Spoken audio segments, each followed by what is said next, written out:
siempre he creído que la traición es el único pecado que no tiene perdón. No es un error, es una elección. Una elección calculada, hecha con conocimiento de causa, para romper algo que era sagrado. Y para mí, esa traición vino de las dos personas en quienes más confiaba, Sofía, mi mejor amiga, y Mateo, el hombre que creía que sería mi futuro. Esta es la historia de cómo perdí todo y, con ello, recuperé una parte de mí misma que ni siquiera sabía que existía. Mi nombre es Elena, y tengo 38 años. Crecí en Puebla, entre los colores vibrantes del Día de los Muertos y el sabor agridulce de los chiles en nogada. Mi vida siempre estuvo anclada a las tradiciones, a la familia y, sobre todo, a la amistad con Sofía. Nos conocimos en la primaria. Juntas, pasamos de compartir dulces de camote a compartir sueños y secretos. Ella era mi hermana de otra madre, la única persona a la que le contaba mis miedos más profundos, mis alegrías más genuinas. Nuestra amistad no era algo que se pudiera romper.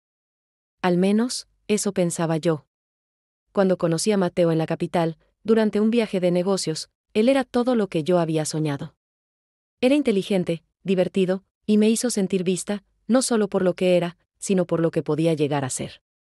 Lo traje a Puebla para que conociera a Sofía, y la conexión fue instantánea. Se reían de las mismas cosas, se molestaban de la misma forma, y yo estaba tan feliz de que los dos pilares de mi vida se llevaran tan bien que no vi lo que estaba sucediendo justo frente a mis ojos. En mi ingenuidad, creía que era una bendición.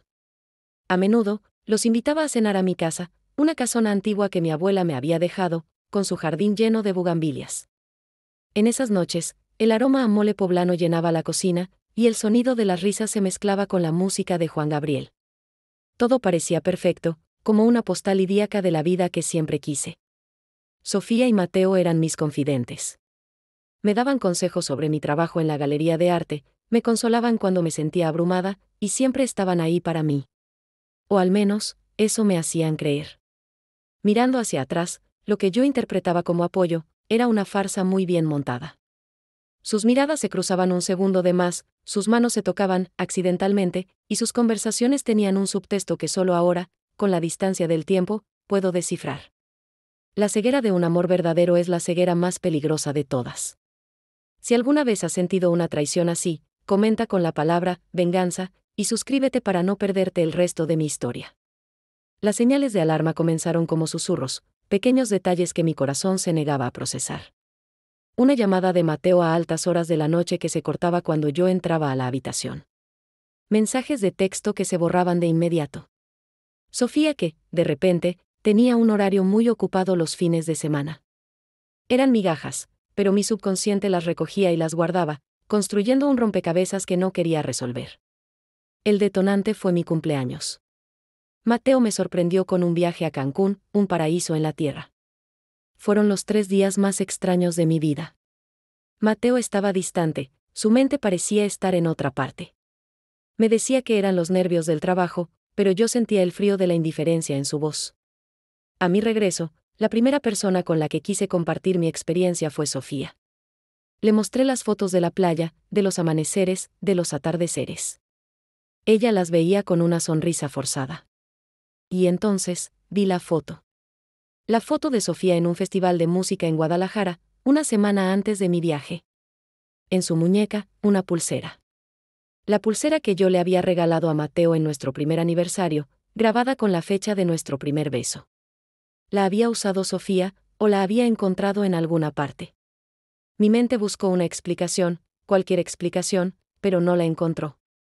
Las piezas del rompecabezas se unieron en un instante, con una claridad que me heló el alma. No fue una coincidencia. No fue un error. Fue una traición. No la traición física que tanto temía, sino la traición de la confianza, de la amistad, de la lealtad. Una traición que dolía más que cualquier golpe. No los confronté. La ira que sentí no era una ira que se pudiera liberar con un grito o una bofetada. Era una ira fría, calculada, que me enseñó algo muy importante: la mejor venganza no es la que te da el poder de destruir, sino la que te da el poder de esperar. Contraté a un detective privado. Necesitaba pruebas, no para confirmar lo que ya sabía, sino para armarme de la verdad.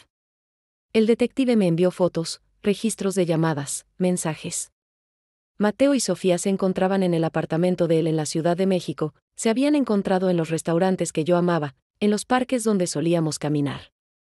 La traición no era un error de una noche, sino una mentira que había crecido y prosperado a la sombra de mi confianza.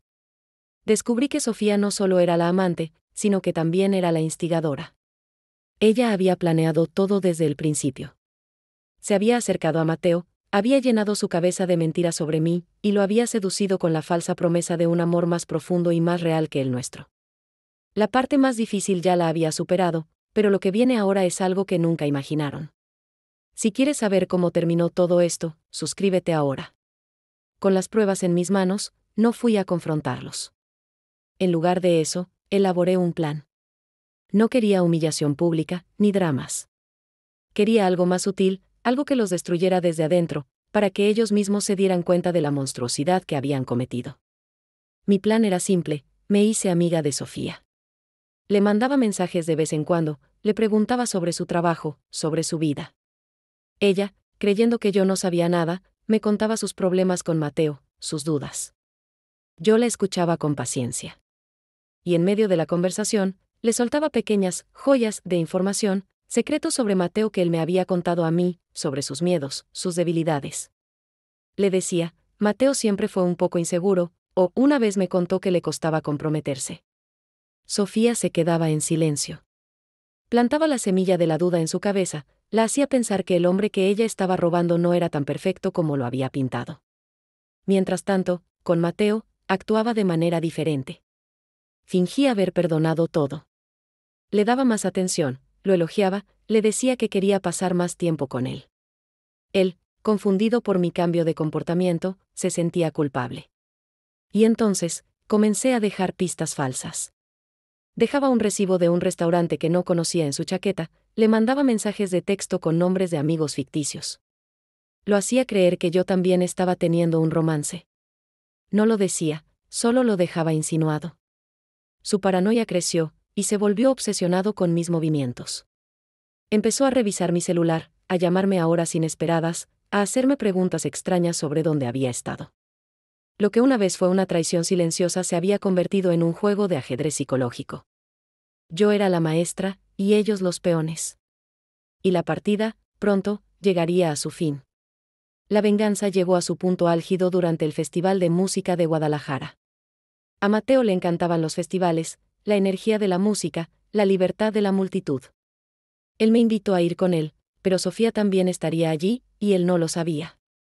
Había usado un boleto de más que había comprado y se lo había dado a un amigo para que se lo vendiera a Sofía. Ella, ingenuamente, lo compró. El plan era que se encontraran por casualidad en el festival. Me quedé en la parte de atrás, entre la multitud, mirándolos. Mateo la vio, la abrazó, le dijo algo al oído. Ella lo abrazó de vuelta, pero se notaba en su rostro una extraña incomodidad. De repente, Mateo la miró a los ojos, con una mirada de terror en el rostro. Su celular había sonado, y la pantalla mostraba un mensaje de texto de mi parte. Le había enviado una foto de la pulsera en la muñeca de Sofía. No había texto, solo la imagen. Sofía también sacó su celular, y leyó mi mensaje de texto. También era una foto de Mateo y yo en Cancún, con la leyenda, recuerda, él siempre será mío, sin importar lo que hagas. Sus rostros se desfiguraron con la rabia. Comenzaron a discutir, a gritar. Sofía le gritaba que él no era el hombre que le había prometido que era, que yo sabía de ellos desde el principio. Mateo le gritaba que ella era una loca paranoica y que yo no era la mujer que ella pensaba que era. La multitud a su alrededor no se daba cuenta, pero yo sí. Los veía destruirse el uno al otro, la venganza que había sembrado había dado fruto. Me alejé de la escena, sin que ellos se dieran cuenta. No había satisfacción en mi corazón, solo un vacío. El sabor de la venganza era más amargo de lo que esperaba. Me fui de Guadalajara esa noche, y no volví a verlos ni a escucharlos hasta unos meses después. Un día, mi celular vibró. Era un mensaje de Sofía. Decía, hemos terminado. Él dice que lo engañé con un amigo tuyo. Borré el mensaje sin siquiera leer el resto. Sabía que se lo había creído, que la mentira que había plantado había crecido lo suficiente como para destruirlos.